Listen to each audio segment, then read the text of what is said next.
Bonjour et bienvenue dans cette nouvelle vidéo. Après un magnifique séjour à la ferme à la Posada des Tigua, on s'est dirigé tranquillement vers une autre attraction très populaire en Équateur, c'est-à-dire le plus haut volcan du pays, le Chimborazo. En vue d'aller faire une randonnée sur le Chimborazo le lendemain, on s'est trouvé un hébergement assez proche qui s'appelle le Refuge du Condor. En arrivant sur place, on peut admirer dans toute sa splendeur le Chimborazo. La montagne est vraiment énorme, magnifique. Sa base est très, très grosse comparativement au Cotopaxi où c'est un volcan qui est beaucoup plus conique. Ici, c'est un volcan massif, vraiment impressionnant. Puis aussi, on nous informe que il y a eu de la neige la veille, donc on voit vraiment son sommet enneigé. C'est vraiment de toute beauté. Le refuge du Condor, c'est un endroit qui sert de camp de base pour des groupes qui veulent faire l'ascension du Chimborazo. Normalement, il y a énormément de monde qui passe par ce refuge-là, mais au moment où on y était, on était seulement nous 4. Donc, on avait le refuge et la salle commune à nous tout seuls. Et on a parlé avec le seul employé qui était là sur place et qui nous a dit que dans les 4 derniers mois, il y avait eu seulement 12 touristes qui étaient passés par le refuge, alors que normalement, c'est un refuge qui est très populaire, qu'il y a énormément de gens qui y vont. En effet, l'industrie touristique en Équateur est hyper affectée, notamment par les pannes de courant, mais aussi par les problèmes que le pays a eu avec les narcotrafiquants un peu quelques mois avant. Donc, ça a vraiment envoyé un mauvais message auprès des touristes qui pensent que c'est un pays dangereux. Ultimement, c'est pas du tout ce qu'on a ressenti sur place. Le pays est très, très sécuritaire. Oui, il y a une zone un peu plus dangereuse aux alentours du port de Guayaquil, mais ultimement, dans le reste du pays, c'est très, très calme, très paisible. On n'a pas ressenti ça, mais oui, les pannes de courant, c'est un peu tannant. On a donc passé une belle soirée à se réchauffer près du feu de foyer parce que oui, à 4000 mètres, et c'était vraiment pas chaud cette soirée-là. Et d'ailleurs, on était très contents parce que dès qu'on est arrivé au camping, on a parti notre chauffage pour s'assurer que ça fasse pas comme la dernière fois qu'on était à 4000 mètres en Colombie et notre chauffage ne partait pas. Cette fois-ci, on a eu le droit à du chauffage et à une nuit au chaud. Le lendemain, en se faisant un café, on avait le droit à une vue totalement idyllique. Fait que nous, on a campé ici la nuit dernière. C'était assez frais, on était à 3900 mètres, mais bon, c'était magnifique. La vue est juste insane. C'est assez spectaculaire de se réveiller avec ça. Ce matin, tout était dégagé, mais en tout cas, très, très, très beau. Très bel endroit. Casa Condor, avec vue sur le Chimborazo, qu'on va aller monter aujourd'hui. Monter, pas au complet, là, parce qu'on n'est pas des alpinistes experts, mais on va se rendre jusqu'à la petite crête, la petite crête de dragon, là. Puis déjà, ça va être un gros défi. On a donc pris la route direction la base du Chimborazo.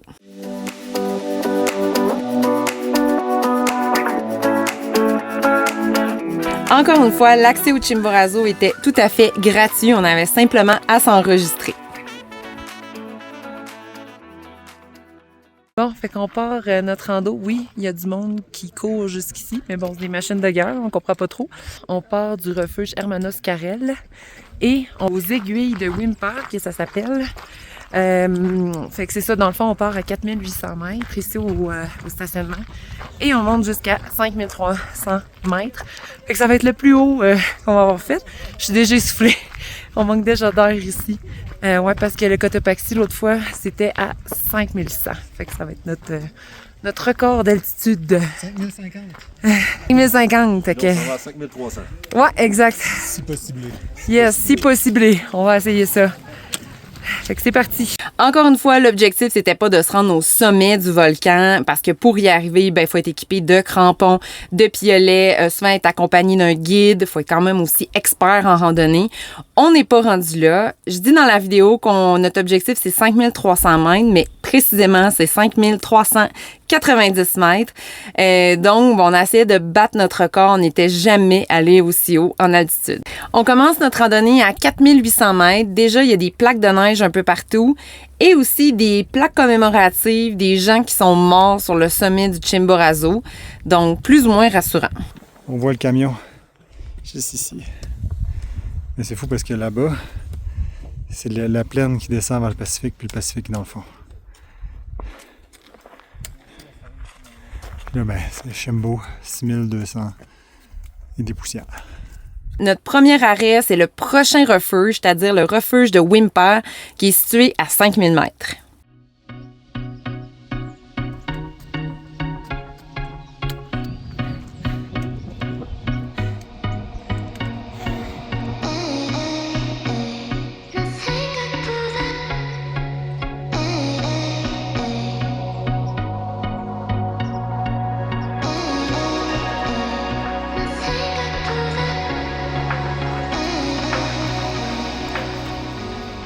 Bon, on est arrivé à 5000 mètres. Comment on se sent? Merveilleux. Bon, top shape. On On est rendu des vrais Sherpas. Je pense qu'on est habitué par rapport au coteau. Ouais. On fait donc ces 200 premiers mètres de dénivelé assez rapidement et assez facilement. On voit que ça fait un bout qu'on est en altitude depuis qu'on est arrivé en Équateur, en fait, qu'on n'est pas descendu beaucoup en dessous des 2500-3000 mètres. Donc, ça fait vraiment une différence. On le ressent, c'est beaucoup plus facile que notre première randonnée sur le Cotopaxi. Ensuite, pas très loin du refuge, il y avait une lagune qu'on a décidé d'aller voir. Et finalement, elle était un peu décevante.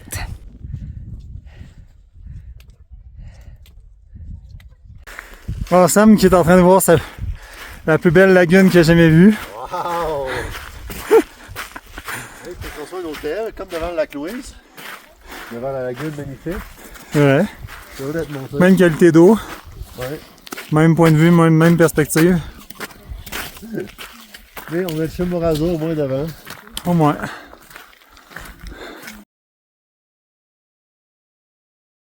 On continue donc notre ascension vers l'objectif final et là, de plus en plus, on a les pieds dans la neige. 5000 plus. Pas le choix de prendre ton temps pour monter parce que sinon tes poumons déchirent. Fait que...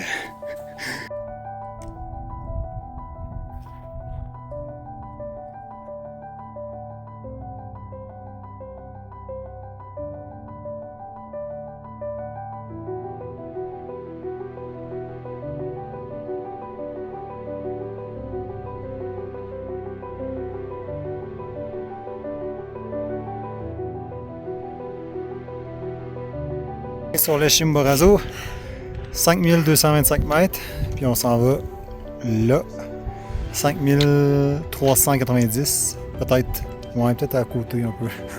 Si on fait 10 mètres de plus, on arrive à 5400. Après ça, je pense que nos poumons vont déchirer, fait qu'on va redéchirer, on va redescendre. Et il n'en reste pas long, mais c'est très difficile. Ouais. À 5200 mètres, il y a 52% moins d'oxygène. Ça veut dire qu'on prend deux respirations pour une respiration normale. Même si on monte très lentement à vitesse limace. Lors de notre ascension, on pense que l'objectif final, c'est l'immense roche qui est devant nous. On pense que c'est ça, les aiguilles de Wimper.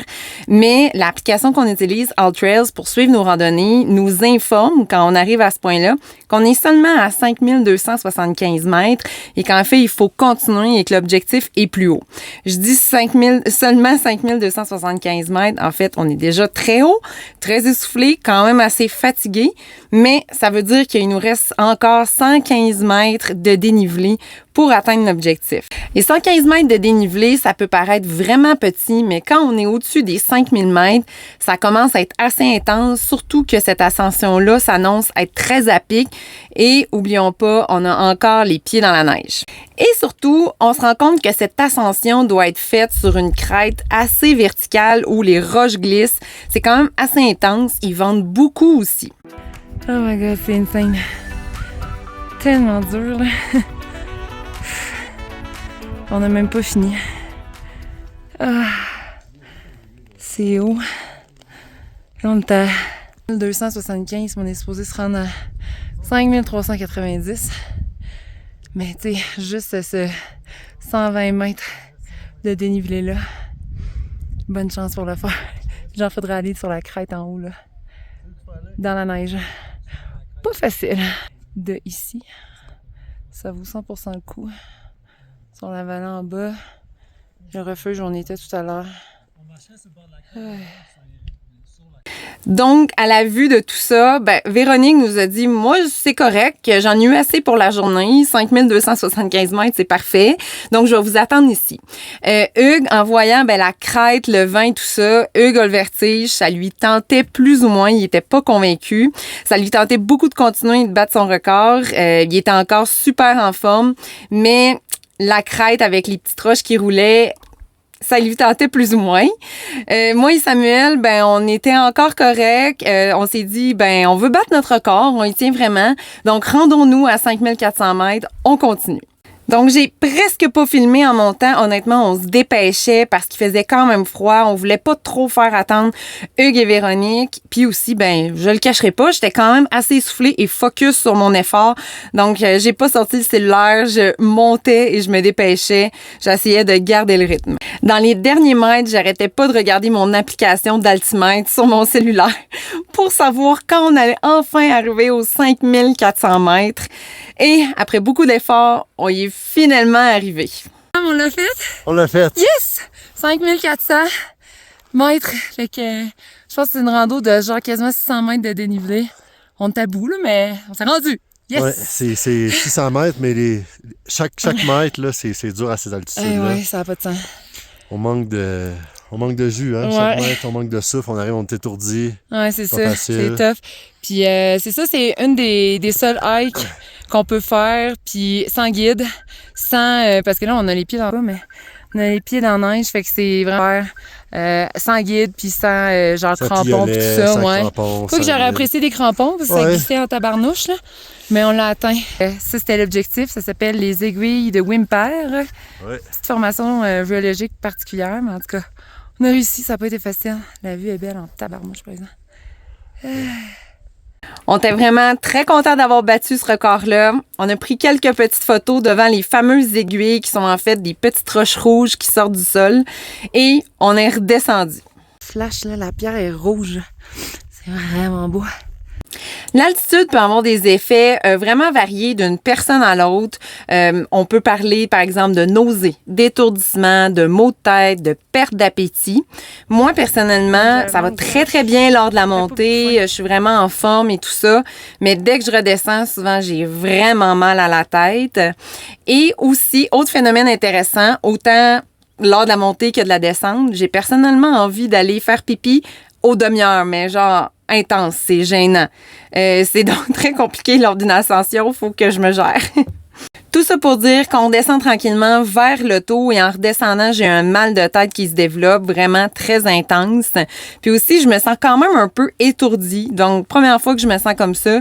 Mais bon, c'est aussi la première fois que je vais aussi haut en altitude.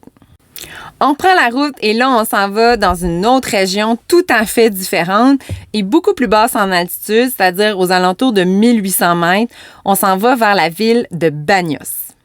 Banyos va nous servir de point de repos pour quelques jours avant de se diriger vers l'Amazonie. Notre plan en arrivant à Banyos, c'est de prendre ça relax. Quand on arrive, on est affamé, donc la première chose qu'on va faire, c'est on s'en va au marché municipal pour aller dîner.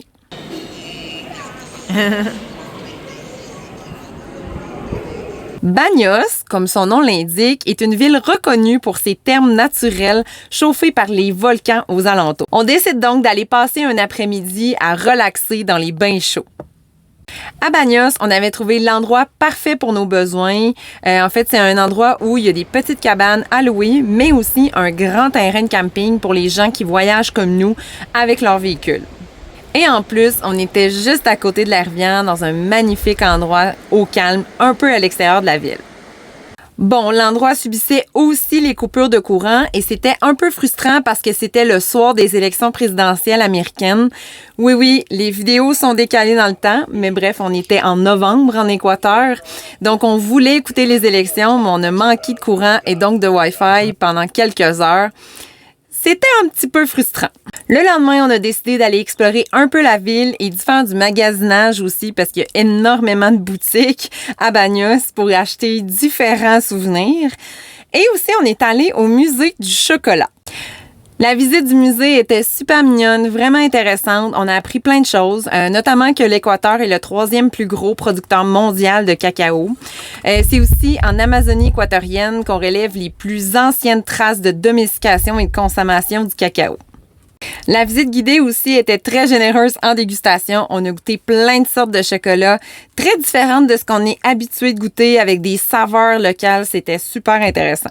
La région de Banyos regorge de plein d'activités très originales, dont une qui s'appelle la Casa del Arbol. C'est en fait un parc qui surplombe la ville. On est près d'un volcan aussi. Il y a une balançoire où on peut se lancer dans le vide. Il y a aussi des petites micro-tyroliennes, un magnifique jardin, un super bel endroit à visiter pour seulement $1 US.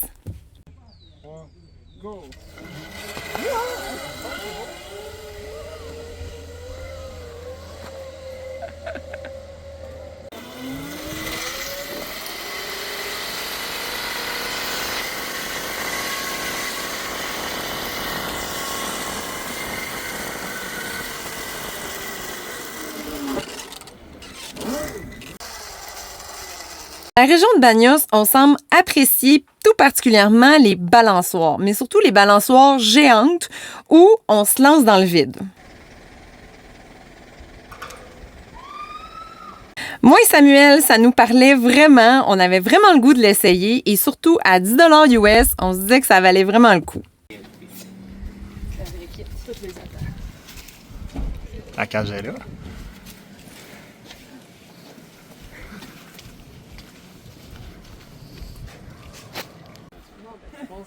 C'est bon signe que ça va nous sauver.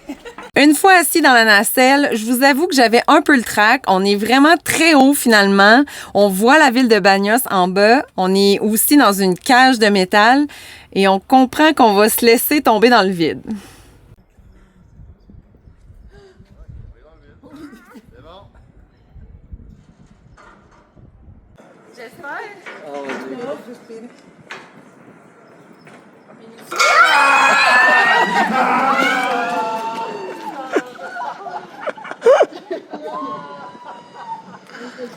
Je pensais pas que c'était si violent que ça.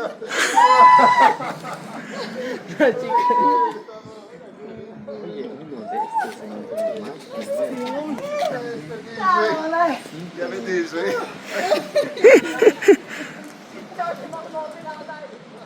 Je vous garantis que les sensations fortes étaient au rendez-vous. C'était finalement beaucoup plus intense qu'on pensait. La force du ballon nous projette vraiment dans la cage. On ressent la force du mouvement. C'est assez intense et on a vraiment l'impression de tomber dans le vide. Dernière activité qu'on voulait faire à Banyos, c'était d'aller voir le Pylon del Diablo, c'est-à-dire le chaudron du diable.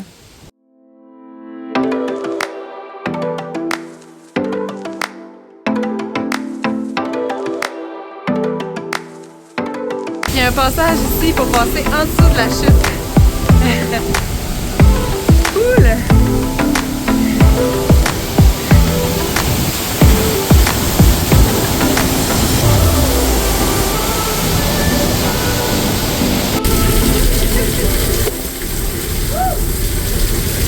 Hey, ça vibre tellement que la force de l'eau est là.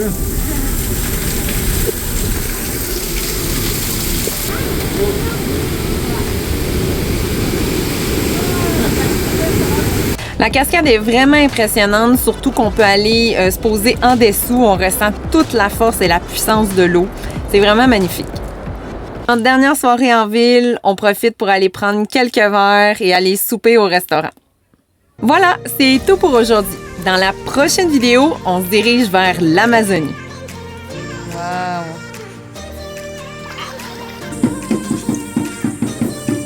Et Hugues et moi vivons nos derniers moments seuls en Équateur alors que Samuel et Véronique doivent retourner au Québec. Si vous avez aimé cette vidéo, n'oubliez pas de laisser un j'aime et un commentaire. Ça nous aide beaucoup à faire ressortir nos vidéos sur YouTube. Si vous êtes nouveau sur cette chaîne, n'oubliez pas de vous abonner. Merci beaucoup. Bye!